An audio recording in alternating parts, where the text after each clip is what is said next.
Yeah. But then there will be always some improvements in the institute, right? And of course, you're most welcome. I'd love to catch up with you again.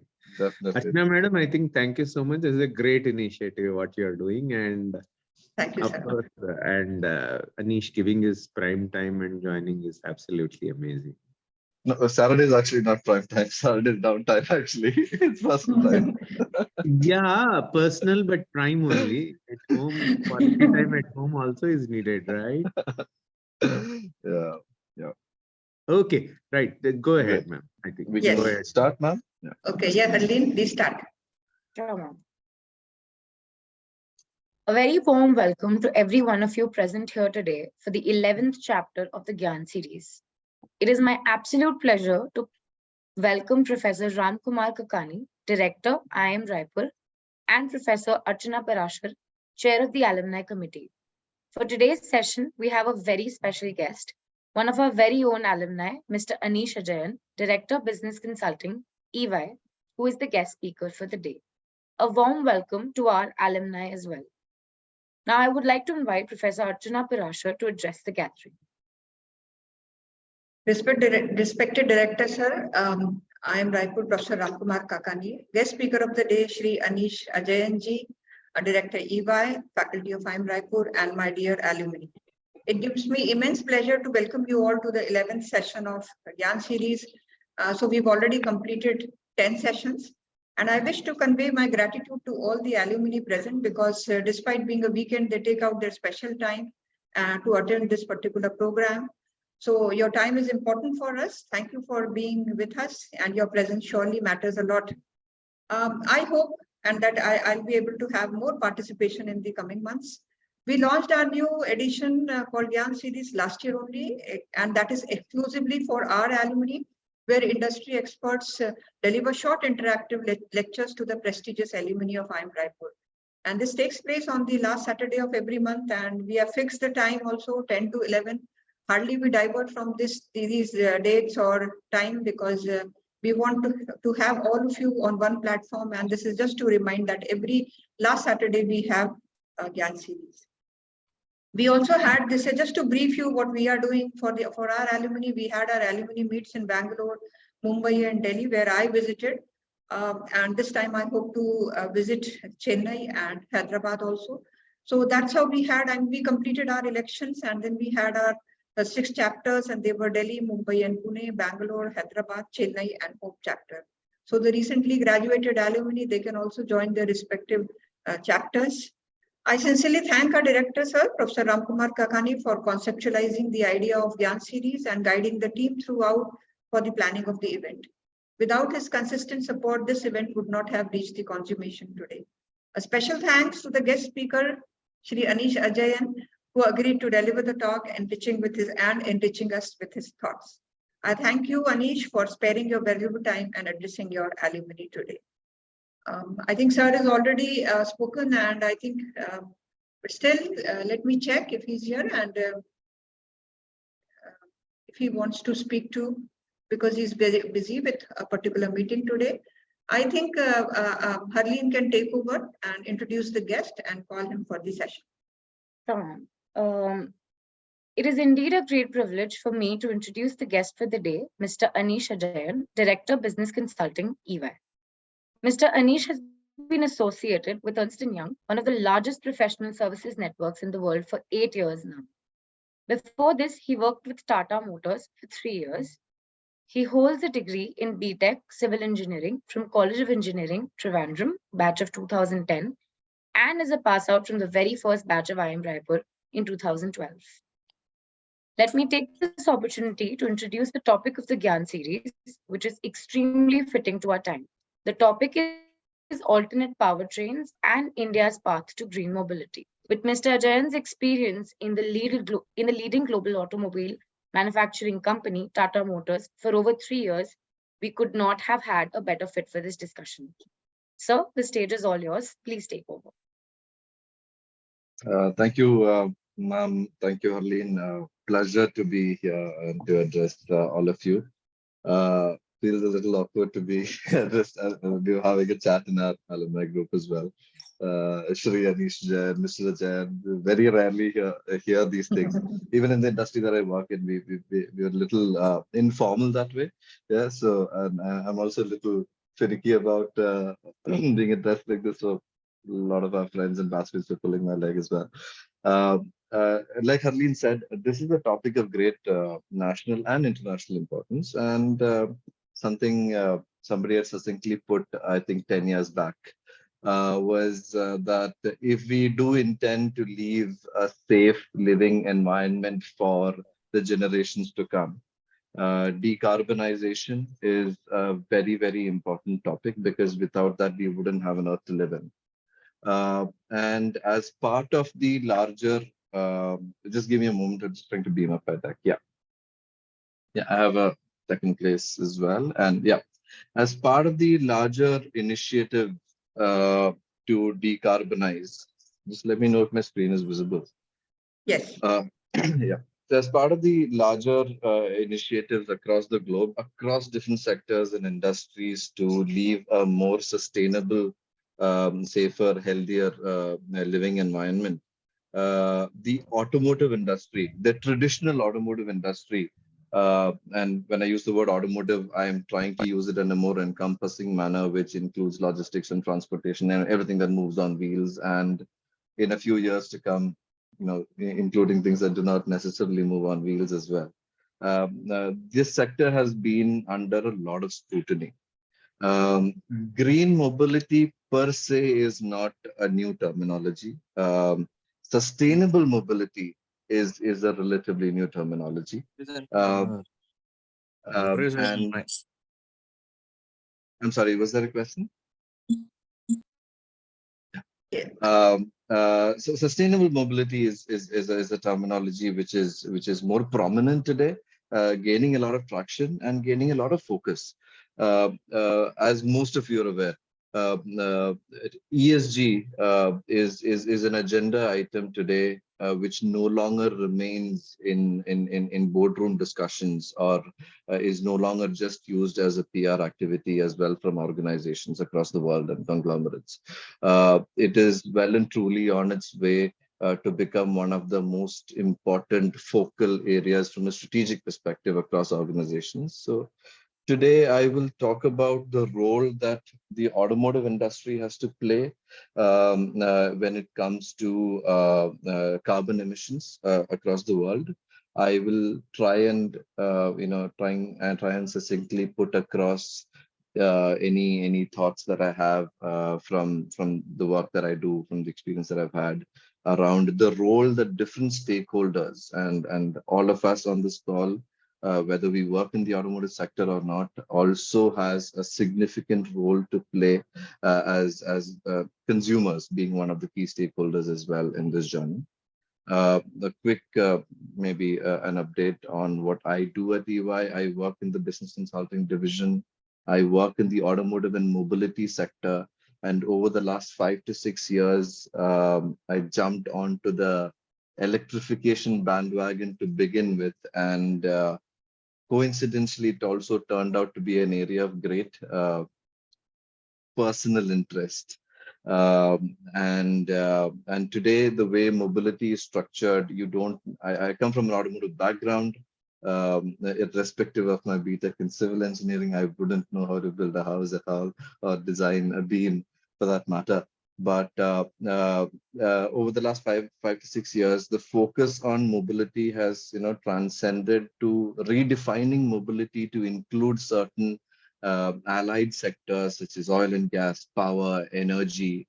Renewables is of great focus, especially for a country like India. So what I'll try and do over the next half an hour, 40 minutes is try and put my thoughts together as much as possible, covering a lot of these aspects. I'd like to keep this conversational rather than one-sided. So if there are questions and queries and thoughts and feedback and experiences from your own side, and I'm sure there's lots of us on this call who I know quite a lot of our alumni do work in this space. So if there are thoughts and things that you'd like to share and converse on it, it would be absolutely fantastic. I am somebody of the firm belief that we still do not have enough conversations on this topic in the country, despite seeing a 1300% increase in the number of conferences on this topic over the last 4 years in India. I still feel it falls short. And a lot of the innovation in this space essentially comes from educational institutes across the country. I work back very closely with three of the IITs in the country, and a couple of engineering institutes outside of the country as well, from a technical perspective when it comes to new powertrain designs and development, new technologies when it comes to curtailing emission norms. And even then, I still feel there's more conversations to be had on this topic. Uh, uh, I'll just start off with maybe an illustrative. I was just trying to quickly Google for an illustrative that I thought could capture what mobility looked like in the future. So when we talk about mobility, and I'm not talking about green or sustainable at all here, the world of mobility, let's say 30 years back, yeah, was limited to a few forms of public transportation, which was broadly, from an Indian perspective, broadly trains, long intercity transportation routes, which is predominantly buses. Airports were still, still in its nascency when it came to domestic airways. Waterways, unorganized form of waterways were being used. But today, if you look at the world of mobility, the way people and goods move in the country, across the country, we already have in an organized system, we have more than 27 different modes of transport you can use to transport people or goods, yeah, which is the end goal of any mobility organization. And this is just increasing. We're talking about, if you talk about vehicle segments per se, very traditionally, we had a two-wheeler segment, we had a three-wheeler segment, we had passenger vehicles, four-wheelers, we had commercial vehicles, which moves on to multiple axles as well. But today we're talking about, and we are seeing in the country, we have quadricycles that's come up, we have slow speed two-wheelers that's there, we've got narrow body three-wheelers that's come up, we've got passenger vehicles which are as small as even smaller than a nano, referring to the recent launch by MG Motors. We've got, I'm working with a client right now to design the world's first 2.5 wheeler, vehicle segment. Hopefully, it doesn't run into a lot of regulatory problems. The world of mobility in terms of modes of transport is evolving. We're talking about drones today. I'll give you the example of, we obviously have a drone mission, which is announced in FY22 budget. We have a lot of government organizations and government bodies who's already made a lot of positive steps towards this. I'm not even talking about the private organizations like a Swiggy and Zomato, who's already piloted drone delivery. We've seen the same thing happen 5 years back through Amazon in the West. We're talking about IFCO as the government organization, planning to use drones to deliver a new form of fertilizer for seeding cultivation purposes in the rural parts of India. And this is also a form of mobility that requires a very specialized use case. And the larger plan here is to use drones to deliver the urea across fields. And the drones are big, and it has to be carried. And we're designing electric three-wheelers, or e-carts as they're called, to transport these drones from field to field, because otherwise it's humanly impossible to carry them. And I'll bring in the angle of stakeholder support here. When you have an electric three-wheeler in a rural part of the country, you can't just depend on the vehicle manufacturer to provide the vehicle. You have to also think about who provides charging infrastructure over there. We have to talk about the availability of electricity for charging a vehicle. And very honestly put, there are still some parts of the country where electricity for domestic purposes is still not viably available throughout the day. So that infrastructure and power generation becomes a concern over there. And we're talking about cultivators and farmers whose core expertise is probably not to run electric vehicle, which is in itself is designed to be digitally cohesive. And so we're talking about skilling and reskilling and training of manpower. So the number of stakeholders that get involved even in such a small use case of mobility for the future is very, very encompassing. And I just want to resonate to the point that I'd mentioned earlier, that there is a responsibility on different parts of the value chain and all of us as stakeholders.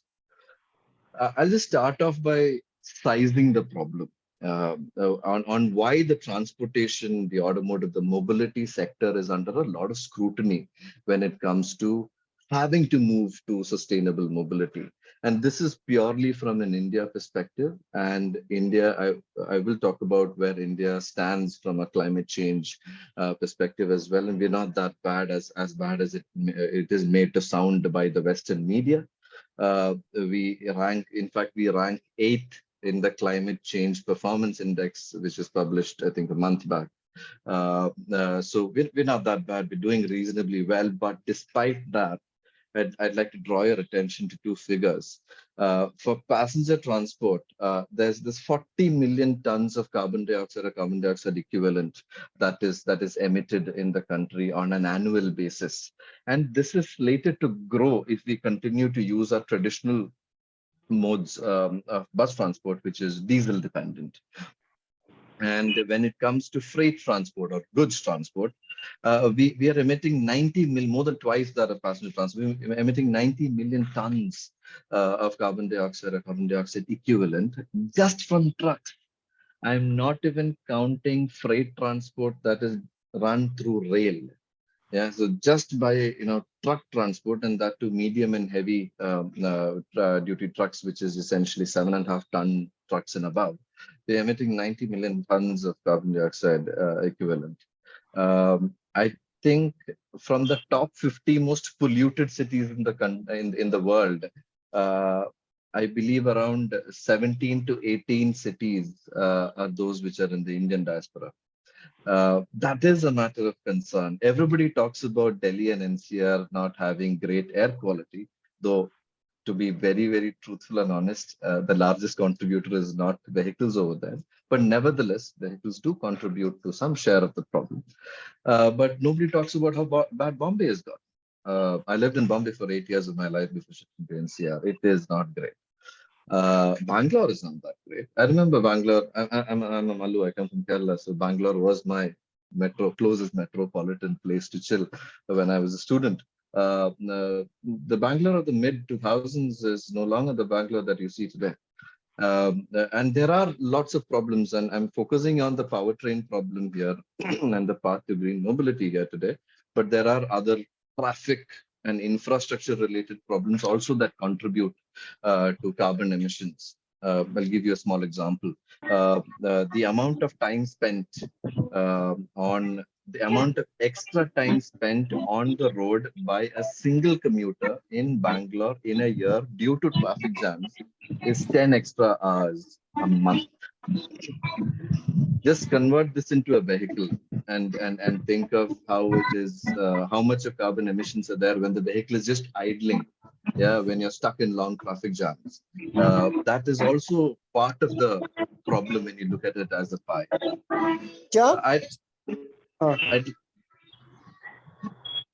Disturbance, I have posted on the chats also. Participants, please put yourself on mute. Otherwise, it disturbs the speaker also. Yes. Okay. Please continue. Yeah. I'd like to introduce two concepts here, which we will talk about it a little later. It's very important to understand when we talk about trying to move to alternate fuels and green mobility as a whole. There's two kinds of emissions we need to be aware of. Most people, especially in the traditional automotive sector, talk about something called tank to wheel emissions. Tank to wheel emissions is essentially the emission that comes out of your tailpipe of your vehicle. Yeah. Which is what we all think of when we talk about emissions.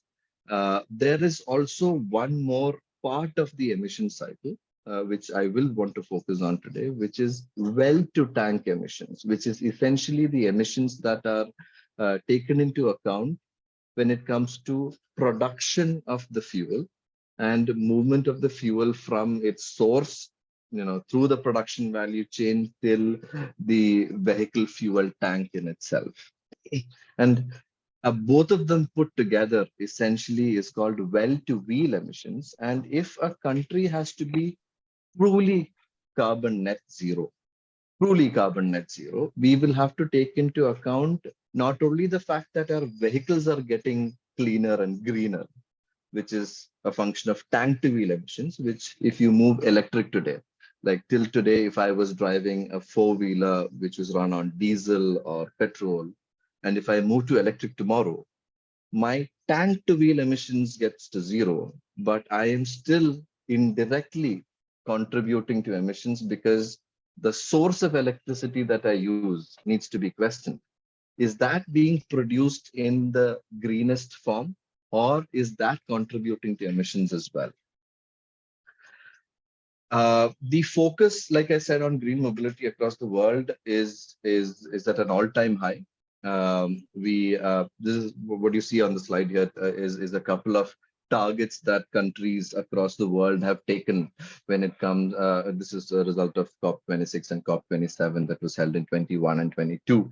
And you can see that India has committed to a net zero by 2070. Whereas but a more I think a more difficult target, and something that we are all, including the government, we're all trying to aim and try to achieve, is to get a 45% reduction in the intensity of our emissions as compared to 2005 by 2030. I think that part, which is the initial part of going through that journey, is the most difficult one. Most countries have a phase-wise target to achieve a net zero. Some of the very aggressive targets that we are seeing is the Americas, who've taken targets of net zero by 2050. We are still seeing quite a few countries who are not completely bought into the concept of getting a net zero mandate or a net zero target for themselves, but they are also places which have structural issues when it comes to power generation, electricity generation, the source of power being generated, etc. When I move this to an automotive perspective or a mobility perspective, what we can see here is India is not the only country who's trying to push for decarbonization. I'm using the word decarbonization specifically because electrification, which is the buzzword which we see in the media, which we follow, is just one part of decarbonization. Electrification is not necessarily the only way you can achieve green mobility. There are other ways, and I will talk about that a little later today. There's various countries. I mean, the most attractive country when it comes to electrification per se is Norway. Norway is committed to ensuring that 100% of all vehicles sold from 2025 onwards will be zero emission vehicles.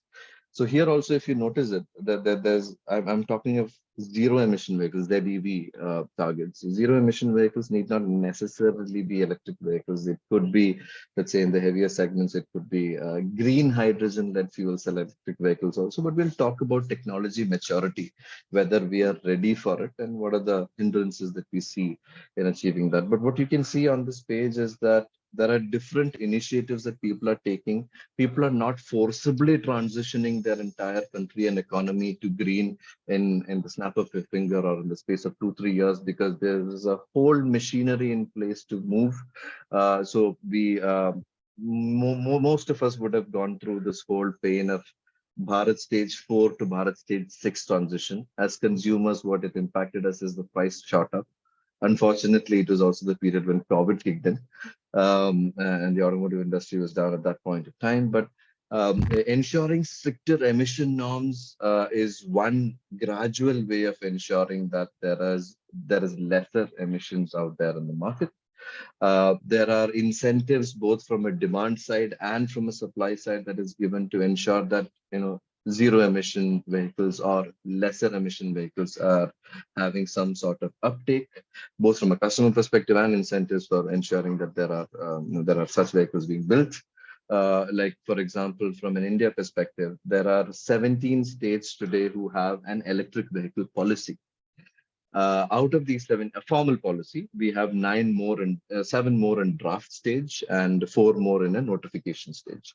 Out of the 17 formally announced state EV policies that we have in the country, 11 of them not only have a consumer side incentive, they also have a production side incentive, either for producing greener vehicles or for producing the charging infrastructure for serving electric vehicles. That's an example of trying to move the entire machinery on the go as well. I'll start off from the upstream side, which is the energy part of the problem. What you see on the left-hand side here is what what is commonly referred to as the energy basket of the country, and this is for India as of end of last calendar year. Now, if the electricity that we produce in itself is not clean, then and if we continue on this trajectory, at no point of time, even if the country is 100% electric at some point of time, but if this remains to be our energy basket, we will never truly be net zero. Because at the source of production of the electricity, you can see that 58% of our energy is produced from fossil fuels or non-renewable sources. And we are obviously extremely getting a little bit of an echo. I don't know why. Yes. Please mute. Yes. Yeah. All of you, please mute. Yes. Yeah. So traditionally, our country has been extremely coal dependent when it comes to electricity production and generation. We are moving now. We are also, while I know I painted a little bit of a gnarly picture here, we are also one of those nations across the world who has the fastest growth when it comes to seeing installation of capacity for renewable energy. So we are well and truly on our path. But at the moment, if I was a genie and we snapped our fingers and we became completely electric from an automotive transportation and mobility perspective tomorrow, we still wouldn't be net zero is the point that I'm trying to make, because 60% of the energy that we produce, the electricity that we produce in the country, still comes from non-renewable sources. And hence we have large requirements to continue to invest in the renewable space. The target for the country is to achieve a 500 gigawatt of installed capacity when it comes to renewables. I know a couple of my batchmates who works in the renewable space as well. Kudos to them, doing a great service to the nation, to the world, to the air we breathe. And when we talk about renewables, there is a significant potential to diversify the source of renewables. India has also traditionally, from a renewable perspective, from the 60s, we've been very strong when it comes to hydro power. Over the last 15 to 20 years, there has been traction building from a solar perspective, but especially in the last 5 to 6 years, we've seen solar penetration ballooning. And that is also something which is extremely commendable. We have always dabbled in nuclear energy. We continue to dabble in nuclear energy, but it poses its own set of risks, if I may say so. And there is the need for bridging certain technology and safety gaps in order to make sure that there is more large-scale uptake of nuclear-led power generation as well. But it is definitely something that is on the cards. However, there is also a line of thought from certain section of environmentalists who question the kind of source raw material that is always being used in nuclear. So that's always something that we can open up a debate. But the point I wanted to establish over there is that the source of your electricity, source of your power also needs to go clean. India is on the right path there. We are year on year, I'll just draw your attention, year on year, we are increasing the capacity, installed capacity of renewable generation. And here you can actually see one of the most interesting things I'd like to draw your attention to is this installed capacity for renewables is not just being driven from a top-down perspective. It's not just being driven by government initiatives. 50% of the renewable energy capacity over the last 3 years has been set up by the private sector, not by the and this is a very, very important aspect. Obviously, it's not something that impacts automotive alone, but automotive the automotive industry, which contributes, I think, roughly 45% to the manufacturing GDP of India. And I think at an overall level, I think it contributes 8 or 9% to the GDP of the nation itself. Is a huge machinery. And this move cannot be done just by government, or it cannot be done just by the private bodies. It has to be a hand-in-hand movement, and we're seeing this very nicely in the energy space, in the automotive space, also in large. And now I'll move down to setting context from a vehicular perspective, like I said, and I'm talking about the traditional modes of transport and vehicles. I'm not talking about some of the newer, jazzy gizmo type of transportations like the speedboards that you see, etc. When you talk about broadly vehicular segments and the kind of feasibility that we see, obviously, what you see on this slide is tending towards more mass feasibility rather than niche feasibility. Because I'll give you the example of two-wheelers. We're saying that electric is extremely feasible. From a two-wheeler perspective, you can see the maximum amount of action that happens in the country when it comes to launching new electric models is currently happening in the two-wheeler space. That does not mean that other fuel types do not work well with it, because I was having a conversation on this topic in there's a global startup meet in the mobility space across in Israel called EcoMotion, and I had made this statement to somebody on the flight on the way, and he said, land, go to this stall and you'll be surprised, because over there I saw CNG two-wheelers, and that's no longer at the pilot stage. It's already been tested on the road. I was having a conversation a couple of weeks earlier with an Indian organization who has already successfully tested hydrogen two-wheelers. So the point when you see a red cross over there on the two-wheeler side is not that it cannot happen. Obviously, technology changes. It changes as we speak. It changes at, and especially in a country like India, it changes in one of the most rapid forms across the world. But we're talking about mass feasibility the way I see it today. Electrification obviously has been the larger push across most vehicle segments. Even if you look at the heavier segments, a lot of the state transport union, the STU buses, the tenders that have come out in the last 3 to 4 years, have all been tending towards ensuring that the buses are electric in nature, or at least CNG in nature. Aneesh, Yeah. I would just like to interrupt. I have a question from Pranjal Gupta ji, and he wants to ask something. Pranjal, you Please. can directly talk to Aneesh, and he wants to talk about the end of life disposition crisis of solar panels, something he has put on chat. I think, Pranjal, you are here, Pranjal? Good morning, ma'am. Yes. No problem. Yeah, good morning, Aneesh. Just wanted to ask, when you are just touching up this solar panel, the green energy and the clean energy, there is a looming danger of about the end of life cycle disposition of the solar panel. Yeah. And World Economic Forum has already identified this as a challenge facing humankind in next 10 to 15 years. Like to know if there is any progress being made and what is being done to address this particular challenge.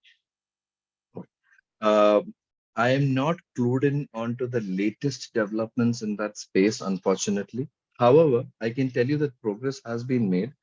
From using an analogy from the automotive space per se. A similar challenge was highlighted as early as 2003, when people were still talking about hybrid vehicles and when people were pushing for battery electric vehicles. Everybody spoke about end-of-life battery disposal. Yeah. Today, in the space of 2.5 years, India has EPR norms that has given at least a broad outline on how to dispose used electric vehicle batteries. The norms are taken from the EU EPR norms because the European Union is more advanced when it comes to electric vehicle penetration. And today we are in the process of aligning that with an Indian definition of do you dispose in the orange zones or the yellow zones, and definitely the green zones. What is the depth of the landfill? What is the ASR residue that has to be used when you go through a black mass shredding or a recycling perspective? There is a whole circular economy that is now being in the process of being created. It is being theorized and it is being tested in small pilots on how to repurpose used electric vehicle batteries, how to downsize it for other applications like secondary storage, energy storage applications, etc. So this is a problem that has to be solved, and I see very, very strong attempts for that being made in the automotive space, both from vehicle manufacturers as well as battery pack manufacturers and even the battery cell manufacturers. There is an organization called 10 Power, which makes, I think it is the fourth largest lithium-ion battery manufacturer in the world. They don't serve only the electric vehicle market. They serve our mobile phone markets, FMCG goods, etc.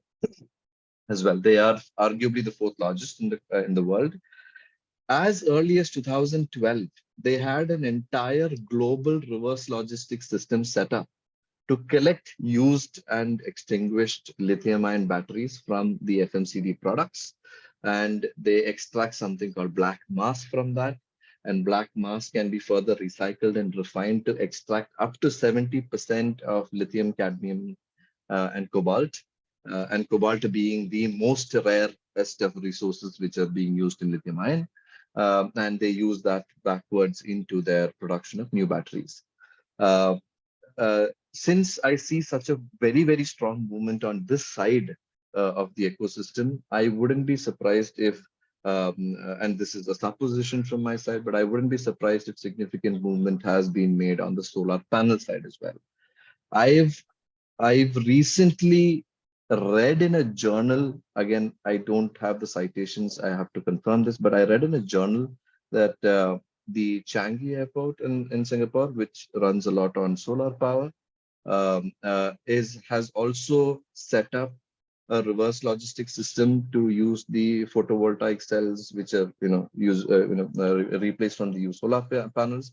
It is being shipped to Philippines for testing and repurposing. So I believe there are at least in the worst case scenario, I believe there are at least sporadic instances of this being addressed. Hopefully larger mandates, but I'm not fully clued in onto the solar space. But I wouldn't be surprised if I would be very surprised if progress has not been made on that, because solar is at least for the longest period of time was considered to be one of the most sustainable forms of renewables that we should take forward. So I would be surprised if there's a big U-turn in that space. Yeah, thank you. Okay, yes. Ma'am, are there any other questions? I'm sorry, I'm not able to see. No, I'll this just in the keep you chat. posted. You Yeah, have no sure. issues. Okay. So coming back to vehicles and automotive, so we see electrification hitting even the heaviest segment of vehicles. And one concern that everybody has when it comes to heavier segments especially is the cost of the battery pack. And this is an even larger concern from an India perspective, because we are not self-sufficient when it comes to the raw materials that are used to make the battery cells, which are in turn used to modularize and make battery packs. For a very large period of time, till I think 2012 or 13, we were dependent on imports. And reducing the import bill of the country is a completely different topic of discussion. Which is also a big focal point for the government. But we've been import dependent for battery packs. I think post 2012 or 13, we have seen mushrooming industries for battery pack assembly and manufacturing. Today, we have, I think, if there is enough might and a balancing mechanism to meet supply and demand, we can be completely self-sufficient when it comes to battery pack assembly. But again, battery cell manufacturing is where the largest value add happens in the battery value chain, and we are still not self-sufficient there. I'm sure a lot of you would have heard about the battery PLI, the production linked incentive, which was announced by the government 2.5 years back. We have 6 awardees who is agreed to set up, I think, 5 gigawatt capacity of battery cell manufacturing in India, 5 or 500. I'm sure, I can't remember the number correctly, but these are all steps being taken to reducing the import dependency of batteries, which will in turn have an impact on the cost. And the cost is one of the largest concerns that customers have when it comes to adopting electric vehicles in the heavier segments of vehicles. Today, if you look at a calculation called total cost of ownership as a consumer, technically speaking, two-wheelers and three-wheelers, the electric two-wheelers and three-wheelers are cheaper from a total cost of ownership perspective as compared to the traditional fuel powertrains, be it diesel or CNG, etc. The upfront cost is still higher because the cost of the battery is still there. But the cost that you incur to buy, maintain, run, service the vehicle over its lifetime, which is a loose definition of what TCO is cheaper for the electric versions of two-wheelers and three-wheelers as compared to the heavier vehicles, as compared to the traditional fuels. This TCO parity has not been achieved yet for the heavier segments. Purely because one, the cost of the battery has not gone down at the same rate as it was expected. And this is a very, very important topic when it comes to electrification. I'm talking a lot of positives on electrification, but let me put a few seeds of doubt, which as industry stakeholders, we're all trying to solve as well. The cost of the lithium-ion battery in 2010 was close to 48,000 rupees per kilowatt hour. Today, it is at 19,000 rupees per kilowatt hour. Roughly speaking, an electric two-wheeler has a battery pack of between 3 to 5 kilowatt hours. So the cost of the battery alone comes up to 75,000 to 1 lakh. Yeah? Now, the expected downward trajectory that was being sought by the industry was that we would at this point of time reach prices of 13,000 to 14,000 rupees per kilowatt hour. People have always, I think, at least till 5 years back, people have projected a downward trajectory when it comes to lithium-ion batteries. However, today, and especially over the last 2-3 years, people have become more aware and cognizant of the fact that lithium-ion batteries are also made using diminishing resources. And all of us, I think, in the first year of IIM Raipur have learned the basic funda of supply and demand, that if you continue to use a diminishing resource, beyond a point, you can't reduce prices. Yeah. So one of the largest hindrances that we see from an electrification perspective in the world is that if we continue to depend on lithium-ion batteries and using lithium and cobalt, most importantly, we really haven't found enough cobalt and lithium reserves across the world, to be very honest. Unfortunately, cannot comment on China here because half the things that we know about China, we hear about China, is what they choose to let us know. So there is a talk about a Nat Geo photographer who photographed a cobalt mining center in China. Unfortunately, that man is nowhere to be found in the world, etc., and all of that. But we really do not know the results. And from the results that we know of, we don't really have enough. Yeah. So then this brings yet another technology infusion, a requirement for technology infusion to move to other forms, other battery chemistries. Yeah. Toyota a week back has taken a big U-turn. They were pushing hybrid vehicles for the longest period of time. For almost 15 to 20 years, they've been the chief proponents of hybrid vehicle technology, whereas they've taken a big U-turn and they've gone to saying solid-state batteries is the future of electric vehicles, especially passenger vehicles. So, establishing what will be the battery chemistry for the future is a gazillion-dollar question. But because of the nascency in this space, there's a lot of dynamism that's happening. There's a lot of infusion of new technology. The Indian government is personally invested in something that we call as aluminum air batteries as well. In addition to that, some of the other popular alternate chemistries in batteries we have graphene batteries as well. So this is a constantly evolving space, and we are yet to achieve some semblance of stability here. But currently, the electric vehicles that are run on the country and most parts of the world essentially run on lithium-ion batteries. We'll come down to natural gas, which is an area of even bigger interest in the short to mid-term from an India perspective. Now, every time there is an increase in the diesel prices or petrol prices, you will see a jump in the CNG sales, the vehicles, sales of CNG-led vehicles in India because of the difference in price and the mileage parity that is achieved. But again, CNG is also at the end of the day produced from fossil fuel. Same is the case of LNG, which is liquefied natural gas. And liquefied natural gas essentially has very strong use cases in the heavier commercial vehicles, especially for long haul transport. The country, India, did dabble heavily on LNG, and it was very, very prominent till 2 years, prominent as in terms of growing technology, till 2 years back. There was talks of LNG terminals being set up, especially in the western coast of the country. There was talks of LNG pilots happening across the country. Multiple private conglomerates have tested LNG for long haul freight transport, connecting different parts of the country.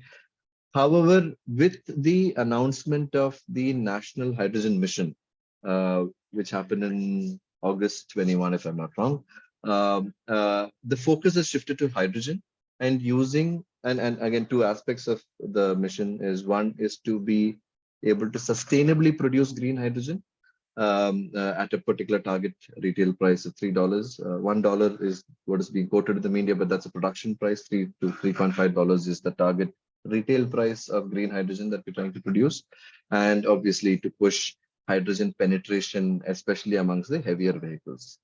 If I really have to put a roadmap to this, and I'm trying to draw closure to a lot of the points that I left open, 20 years down the line in India, possibly, and please don't quote me anywhere, this is a probabilistic roadmap.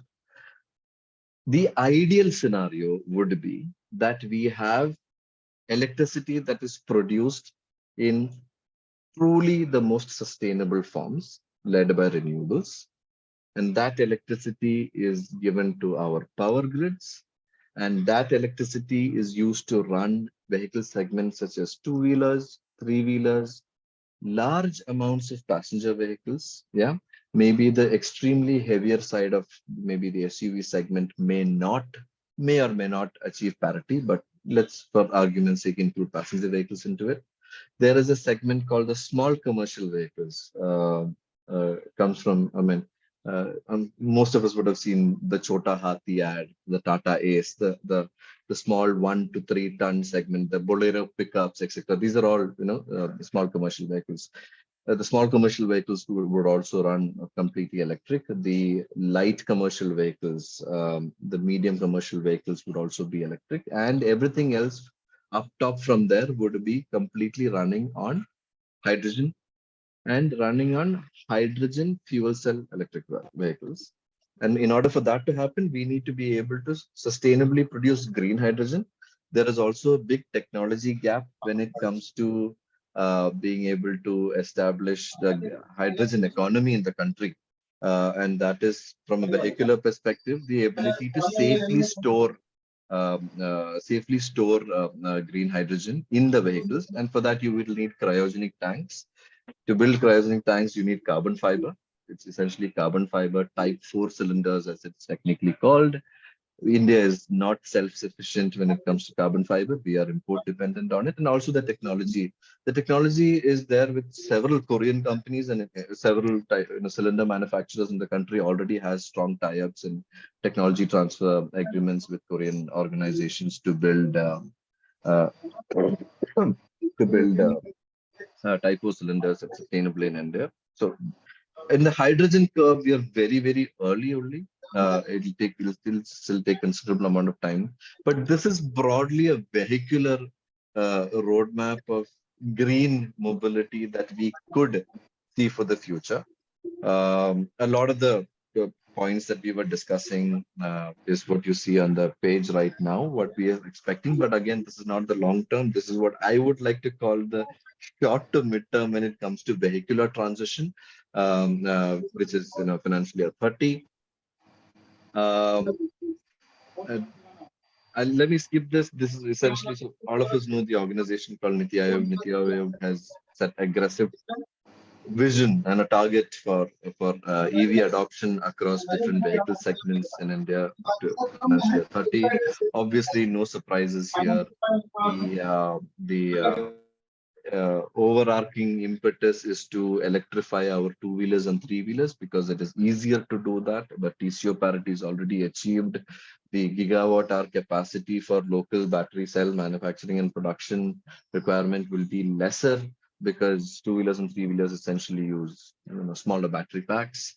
So that is possible, and we're already seeing a lot of traction there. I'll try and summarize here, and then I'll open it only for questions. Like I said, in my view, in my very personal view, I want to divide this entire ecosystem into 4 stakeholders, and each one of us has our own set of responsibilities. First is the government, because any large scale change of any traditional industry across the world, across economies, historically, has happened when there is government intervention in the form of either regulations, policy directions, or even mandates. And we have seen several mandates and regulations that has come out from an Indian perspective. I'll give you a quick snapshot actually of the number of policies that has happened in India purely from an alternate fuel perspective. And this is just a snapshot. I have once tried to do some work where I was trying to synthesize all the policies and the recommendations across all types of alternate fuels that has happened in India. And I finally gave up because each one of them came up at a different point of time in India. None of them were rescinded. All of them pulled the country into different directions. If you speak to a fuel retailer or an oil marketing company, the likes of IOCL, HPCL, BPCL, etc., there was a point of time where they used to tell you, I mean, if it was a candid conversation, they used to tell you, they used to tell you, the government needs to finalize what it needs to do finally. Yeah. You can't talk about biofuels for 2 years and we make investments in that space. And you talk about LNG for 5 years and we make investments in that space. And now you talk about hydrogen in that space. And then again, we have to make those investments. A unified direction was lacking in terms of a policy direction in the country 5 years back. Yeah. But today, if you look at a lot of the mandates and policies from a fuel perspective, it is all leading to a set of unified directions that the country wants to take. The National Hydrogen Mission is one of the most proclaimed policy interventions across the world when we talk about fuel and fuel infrastructure. Even after this, there's another very interesting two mandates that's come out actually, more from a vehicular perspective. One is the vehicle scrappage policy. Now, the vehicle scrappage policy, in the context of our discussion today, I feel will be the single largest shot in the arm for the country to discard its older vehicles that's still running on the road, which are running mostly on diesel and not having its right testing standards and certification standards, not even being registered and tested regularly.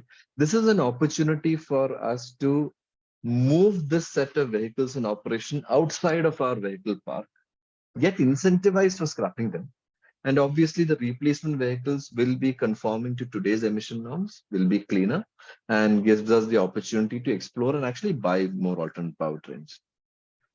So I mean, that's Aneesh, yes, I think Sai Sachin has one question and he's waiting. Yes, sir. So yes, Sai Sachin, are you here online? He had posted. Yeah. Yes. May I go ahead? Yes, yes, please. Yes. So my question to you, Aneesh, is in process industry, for example, there are emerging and breakthrough technologies. For example, continuous flow is a recent innovation, and a lot of organizations are aiming to move towards that, because this process enables higher yields, lesser time, and infra and capex investment is also less. But these chemistries are also associated with high effluent generation, and there is some inhibition from organizations to entirely move towards. In such scenario, how can they balance both innovation in technology and also sustainable practices? I'll be very, very honest and but frank to you. I have no idea how to answer that question. I have zero idea. I'm very, very sorry. I don't come from a process background. I don't do manufacturing process or manufacturing excellence. I do the easier part of the work, which is to build strategy roadmaps, where I don't have to get into these nitty-gritties. So unfortunately, and even if I do try and take an attempt to give you that answer, I would possibly be the worst person in this meeting today to give you that answer. I don't know. What I can tell you is achieving balance has always been a problem when it comes to technology versus manufacturing versus go-to-market. Let me just bring in that angle as well. Yeah. Achieving that balance has always been a pain. Traditionally, the pain has been about money, yeah, about the commercial excellence. Today and tomorrow and for the years to come, the pain will also have one more angle to it, which is ESG. Yeah, achieving balance in ESG. I'll give you an example from the steel industry, which is a little more aware of, something that I was involved in as well. One of the largest conveyor gear manufacturers in the world, which also happens to be an Indian organization, had the technology to make open gears, flannel open gears, using green steel, which would have increased their ESG score, yeah, from an SBTI rating perspective, I think by 60 times. That saying that number out loud makes me think how bad were they before that. But this came at a cost of reducing their EBITDA by, I think, 28%. Their EBITDA would get hit by 28%. No surprises to what the decision the organization took. They said, "Abhi jo chal raha hai, chalne. Green steel बाद में देखेंगे, SBTI targets बाद में file करेंगे."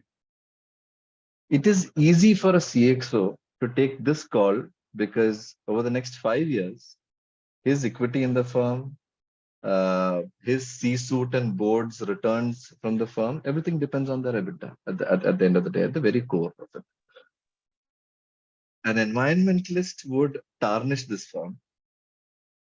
The board would possibly laud this firm for ensuring that such a strong commercial call was taken. Years later, of all the countries in the world, the Kingdom of Saudi Arabia, which is arguably one of the largest oil manufacturers and producers in the country, have announced the world's largest green steel project for transporting their oil through ground. Now the argument is they can do that because they don't have to be concerned about money. If you really look at it from a project perspective, I don't think that project would ever break even. But for them, the larger goal today is they have something called the KSA Vision 2030, where ESG is also one of the most important aspects that they have given a target to themselves. And this project obviously helps set the right tone. They're also heavily invested in hydrogen, by the way. So very surprising that an oil major, the leader of the OPEC is invested in hydrogen, but they're invested in hydrogen and they're invested in the right places in hydrogen, green hydrogen production, manufacturing, a lot of electrolyzer production in the world, which is very important from a hydrogen perspective, is all moving to Saudi Arabia. So the argument is there, they can afford to do this balance because they don't have a problem with money. The argument from somebody else could be that, short term mein dekh nahi payenge. So this is the only way I think this is the only way I've understood your question as well. And achieving balance is very, very difficult. I'll give you a more grounded example to answer your question. My colleagues make fun of me, yeah, that I propagate electric vehicles, I propagate green mobility, etc., etc. The question is, do I cycle to work? No. Do I drive a 1-liter engine or a 2-liter engine? I drive a 2-liter engine. Do I drive an electric vehicle? No, I don't. I drive a petrol vehicle. Yeah. I am a single member family. I could have bought a small car. Did I buy a small car? No, I didn't. Why? Yeah, I mean, एक ही तो life है. Yeah. So achieving that balance intrinsically itself is becoming so difficult. Please take this on a lighter note. I will definitely buy my first electric vehicle when I have to see this car. Thanks, Anish. Thanks. That was a good question. Yeah. Okay, Anish, yes, you can just summarize this. Yeah. I know I'm just cognizant about time. We've reached 11. So quickly, so we talked about government, which drives policies and regulations, OEMs, which is vehicle OEMs, original equipment manufacturers, the likes of Tata, Mahindra, Maruti, etc., etc., etc. All of them. They've all got huge plans. Yeah. And you can see, especially the Tatas and the Mahindras from a passenger vehicle perspective, which is more marketing driven, and we are, as consumers, we're all more aware of it, even if you're not from the automotive industry. Everybody knows about the Nexon electric vehicle, the new Mahindra XUV 400, which is electric in nature. So many two-wheeler companies, not only the traditional two-wheeler, in fact, more than the traditional two-wheeler organization, the younger mobility organizations operating the two-wheeler space have done some phenomenal work. And not only when it comes to launching new products, it comes to building innovation within the product. Yeah. I think phenomenal work has happened in the electric two-wheeler industry in India. Unfortunately, we also have new brands mushrooming in every nook and corner, but then come on, it's a free world. I think it is important for that to happen, to add challenge, drive innovation, and pace of innovation as well. So the the OEM's responsibility and stakeholder responsibility is obviously to ensure that there is sustainable and cost-effective alternate powertrain technology that is being made available to customers. Infrastructure, we touch upon that quite a bit in today's conversation. The infrastructure stakeholders' responsibility is to ensure that the alternate fuel, be it charging or fuel dispensing infrastructure, is available in the country. We have huge CNG transition in the country, but I am yet to see a CNG station that does not have a line that transgresses all the way into the main road. However, again, these are all baby steps. I think today we have close to 5,000 CNG stations in the country. The plan is to get this number to 8,000 in the next 2 years. The plan is to reach 10,000 CNG stations in the next 4 to 5 years. So steps are all being taken, but one of the biggest concerns when we talk about as consumers when it comes to electrification is charge anxiety. People talk about range anxiety and charge anxiety. What will I do if I run out of charge? Is there going to be a charging station on the road? Can I charge fast enough at my home? I'm not going to talk about the aspect of electric vehicles having caught fire, but charge anxiety is also something that the infrastructure providers have to sort out. And the number of partnerships, M&As, and collaborations that's happened in this space is crazy. It is impossible to keep track. You have real estate, you have home builders like a Lodha, who's partnered with organizations to provide charging equipment and charging infrastructure in all their flats and buildings. You have same large scale partnerships happening at a commercial level, at organization level, at campus parks level, and even at government level. The government has very aggressive targets of ensuring that there will be a charging station, one in every 25 kilometers along all the express highways in the country. So infrastructure obviously has a large role to play, especially when it comes to alleviating the availability concerns that consumers have. And finally, we come down to consumers. And when we talk about consumers, while it was on a lighter note, each one of us has a responsibility as consumers to ensure that when we feel the time is right, we try and move to cleaner fuel-led transportation modes. But I'd like to focus on the real contributor to carbon emissions from a transportation perspective, which is not you and me as individual commuters. The real emitters are large organizations who have to move people and goods, more goods and people than people, as part of their business. Yeah. So today, one of the largest boardroom trends that we see across the world is something called logistics decarbonization, where organizations are evaluating and taking a call as to how to reduce the carbon emissions in my attempt to move, let's say, my goods from my production center to my regional stockyard or warehouse. How to reduce the emissions to move a product from my warehouse to my retail or my distributor. This larger set of problems trying to be solved is called logistics decarbonization. I think the example I'd like to quote is Unilever, not Hindustan Unilever, but Unilever, who went all the way back to 2017, did an exercise across North America where they not only built a roadmap, but they successfully implemented it that in 2021, their net logistics decarbonization and net logistics carbon emissions in 2021 reduced by 62% as compared to their emissions through logistics operations in 2017. And this was done with a transition of just 10% of their vehicles to electric or some form of electric. A large form of this was done by transitioning to liquefied natural gas for that long haul transport. So there are different ways of doing this. Every small step counts. I think that's very important. Each one of us can at least put one drop in the ocean. And I think it's very important that we all do that. I will take a break here and stop here. If there are questions, I'd like to answer them. But otherwise, close all yours, ma'am. Okay, yes. Any questions from the audience?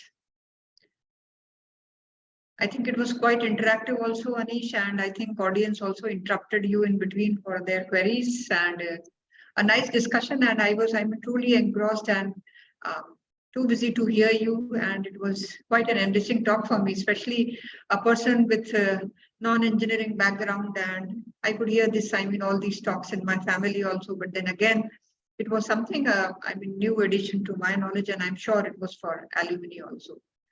So yes, so over to my committee members. Yes. Yes, ma'am. So, yeah, on behalf of the Indian Institute of Management, Raipur, and the Alumni Committee, I'd like to extend my gratitude by offering a vote of thanks. And we express our deepest gratitude for your time, expertise, and unwavering dedication to spreading the message of great importance. Your thoughts on the emphasis given to decarbonization, significance given by automotive space to sustainability space, climate change, transition of the automotive space, adoption of electrical vehicles, green mobility, these were all really intriguing and insightful. We also want to express our gratitude to Professor Ramkumar Kakani, our director, and Professor Archana Parashar, our chairperson, for their unwavering support in making this event possible. Lastly, we are also grateful to all our distinguished alumni who graced us with their presence. Thank you once again. We are all looking forward to meeting you all again in the next chapter of the Gyan series. Thank you. Thank you so Thank much, you, everyone. everybody. Thank you, Aneesh, especially for accepting my request, taking out time and delivering. And I'm sure that it was a very good session from your side. I'll keep in touch with you. I will need your address for posting a small note of gratitude to you. So just reply that. I know that you people keep busy. So I'm so sorry I'm not very active on WhatsApp. No, I understand. It's my job, so I keep on disturbing you people. But really, from the bottom of my heart, thank you, Aneesh. Thank you. Thank you. Thank you for the opportunity. Thank you all participants who are present here. You took your time. Thank you, everyone. Thank you. Thank you.